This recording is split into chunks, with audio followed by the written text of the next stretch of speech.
Emo minden mennyiségben, emo a félvilág, és most már Magyarország is. De álljunk meg egy pillanatra. Önök tudják, mi az az emo?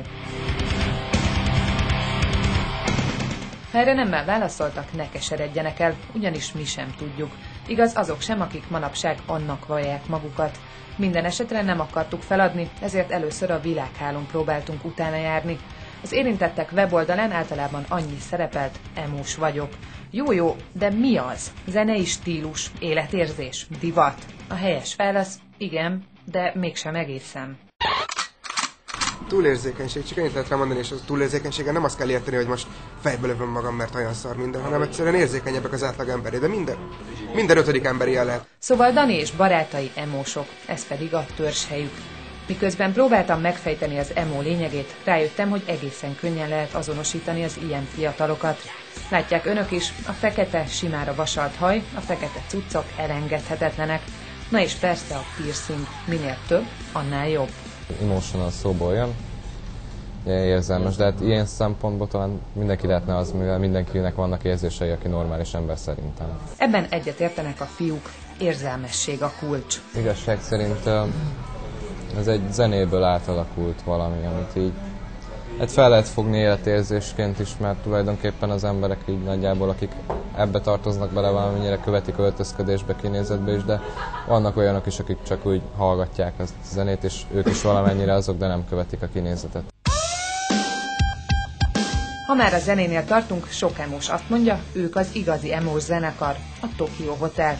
Más emósok viszont azt állítják, a Tokyo Hotel közelébe sincs az igazi emónak. Na, a probléma éppen itt kezdődik.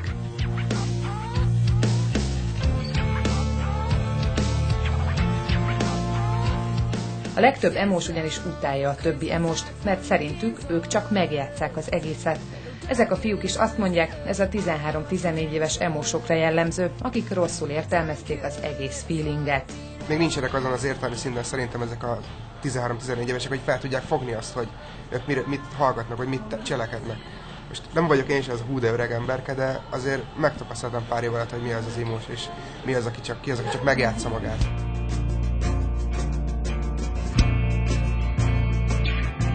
Sok emós szerint az egész lényege a befordulás, és az, hogy mondjuk így, az élet rossz. Ezért többen folyamatosan az öngyilkosságra gondolnak, a túlérzékenységet pedig összetévesztik a homoszexualitással. Más emósok szerint viszont ez hülyeség. Nem vagyok egy ilyen befordulós, depressziós, idióta, elmebeteg ember, hogy vagdosom magam a eszemét, hogy leugorjak a hegyről. Azok a 13-14 évesek, mondják az öregek. Az emo olyannyira népszerű lett világszerte, hogy állítólag már minden harmadik-negyedik tini közéjük akar tartozni. A népszerűséggel egy időben pedig az ellentábor is megjelent, ők az Anti-Emo Szövetség. Ha fiatalon te beidegzed magadnak azt, hogy a világ gonosz, és elfordulsz mindentől, és befordulsz, és így nősz fel, annak nagyon súlyos következményei lehetnek, pszichiátriai esetek. Harcolnak azért, amit egyelőre nem igazán tud senki megmagyarázni pontosan, hogy mi is. Ők sem. Ádám, valamivel kevesebb piercinggel, mint az emósok, az Anti-Emo Szövetség ötletgazdája. Ennek nagyon durva mondani valója van tulajdonképpen ez a depresszív magatartás. És ha egy fiatal, 10 éves kora elején megszokja ezt a depresszív magatartást, akkor a későbbiekben nem biztos, hogy jó irányba fejlődik maga az ember. Tehát ezekből lesznek azok az emberek, akik simán átlépnek feletted az utcán, ha valami problémád van, mert érdektelenné válnak a többiekkel szemben. Szerinte a fiatalok jobban hallgatnak a saját korosztályukra, mint a felnőttekre. Ezért próbálják ők felnyitni társaik szemét, egyelőre nem sok sikerrel. Tarianna Mária kezelt már 13 éves emós kislányt, akinek súlyos depressziója volt. Azt mondja, nem véletlen, hogy ilyen trendek kialakulnak, köszönhetően elsősorban a Világhálónak. Ma egy 13-14 éves akkor és úgy csetel 20 évesek között, ahogy akar. 20 évvel ezelőtt, amikor még nem volt ekkora számítástechnikai robbanás vagy forradalom, a 12 évest a 20 éves nővére simán kitolta a szobából, ha a barátnőivel vagy a barátaival akart lenni, és kitárgyalni ugye a saját már-már felnőtt dolgait, ezért az akkori kisfugok, kis öccsök kénytelenek voltak a saját életkoruknak megfelelő gyerekkort élni. Ma azt látjuk, hogy sajnálatos módon, és ez egy iszonyatos veszteség nekik, csak nem tudnak róla, nincs gyerekkoruk.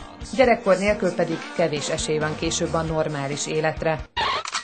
És végül nem szabad elfelejteni azt sem, hogy nem csak az internet lehet a felelős, hanem a zeneipar is, amely folyamatosan divatot teremt.